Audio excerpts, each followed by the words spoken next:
नमस्कार मित्रांनो.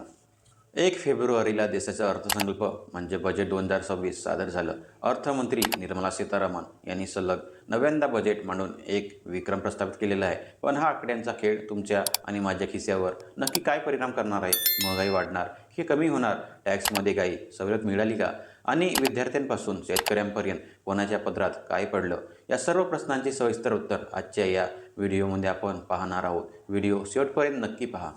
नमस्कार, मी गंगाधर तित्रिमारे. जाणून घेऊया सविस्तर माहिती पुढे. अर्थसंकल्प मध्ये काही स्वस्त झालेल्या गोष्टी म्हणजे आरोग्य क्षेत्र. सर्वात मोठा दिलासा म्हणजे कॅन्सरवरील 17 जीवनरक्षक औषधांवरील कस्टम ड्युटी पूर्णपणे काढून टाकलेली आहे. यामुळे गंभीर आजारांवरील उपचार सर्वसामान्यांच्या आवाक्यात येण्यास मदत होईल. इलेक्ट्रॉनिक्स वस्तू. जर तुम्ही नवीन मोबाईल किंवा लॅपटॉप घेण्याचा विचार करत असाल तर थांबा. मोबाईल फोन्स, चार्जर आणि PCBचे सुटे भाग स्वस्त झालेले आहेत.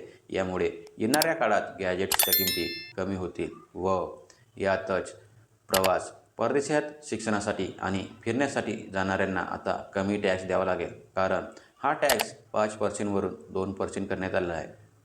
सौर ऊर्जा. सोलर पॅनेल बनवण्यासाठी लागणारे साहित्य स्वस्त केल्यामुळे घराघरात सौर ऊर्जा पोहोचवणं आणि स्वस्त पडेल. आता बघितलं स्वस्त झालेल्या गोष्टी, तर आता बघूया काय महाग झाले. व्यसन महागले. तंबाखूजन्य पदार्थ आणि सिगारेटवर कर वाढवण्यात आलेला आहे. तसेच परदेशात आयात होणारी दारू आता महाग मिळणार आहे व लक्झरी वस्तू. आयात केलेल्या महागडी घड्याळ, परदेशी चामड्यांच्या वस्तू आणि लक्झरी गाड्यांवर कर वाढवल्यामुळे श्रीमंतांचा खर्च वाढणार आहे.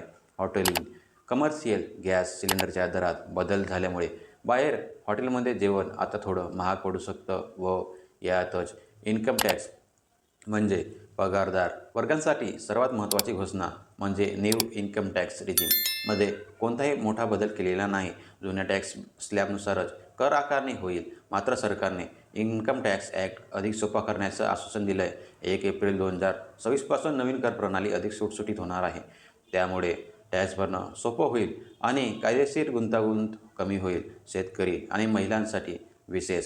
शेती. नैसर्गिक शेतीला प्रोत्साहन देण्यासाठी 1 कोटी शेतकऱ्यांना मदत केली जाणार आहे. तसेच कडधान्ये आणि तेलबियांच्या उत्पादनावर भर दिलेला आहे. महिलांसाठी. महिलांच्या विकासासाठी आणि कौशल्यांसाठी 3 लाख कोटी रुपयांची तरतूद करण्यात आलेली आहे. महिला बचत गटांना आर्थिक बळ देण्यासाठी नवीन योजना जाहीर केलेल्या आहेत व पायाभूत सुविधा व रेल्वे. देशाचा वेग वाढवण्यासाठी सरकारने इन्फ्रास्ट्रक्चर 12.2 लाख कोटी खर्च करायचे ठरवलं आहे. रेल्वेमध्ये 3 नवीन इकॉनॉमिक कॉरिडॉर आणि 40,000 सामान्य डब्यांना वंदे भारत स्टँडर्डमध्ये बदलण्याचा हा मोठा निर्णय सरकारने घेतलेला आहे. थोडक्यात सांगायचं तर हे बजेट मध्यमवर्गीयांना थेट कॅशमध्ये सवलत देणारं नसलं तरी भविष्यातील पायाभूत सोयी आणि आरोग्याच्या दृष्टीने महत्त्वाचं आहे. तुम्हाला काय वाटतं? हे बजेट हितकारक आहे का की फक्त घोषणांचा पाऊस आहे? खाली कमेंट्समध्ये तुमचं मत नक्की सांगा. व्हिडिओ आवडला असेल तर लाईक करा, तुमच्या मित्रांसोबत शेअर करा व्हिडिओ आणि आपल्या चॅनलला सबस्क्राईब करायला विसरू नका. तोपर्यंत पाहत राहा. नमस्कार मंडळी.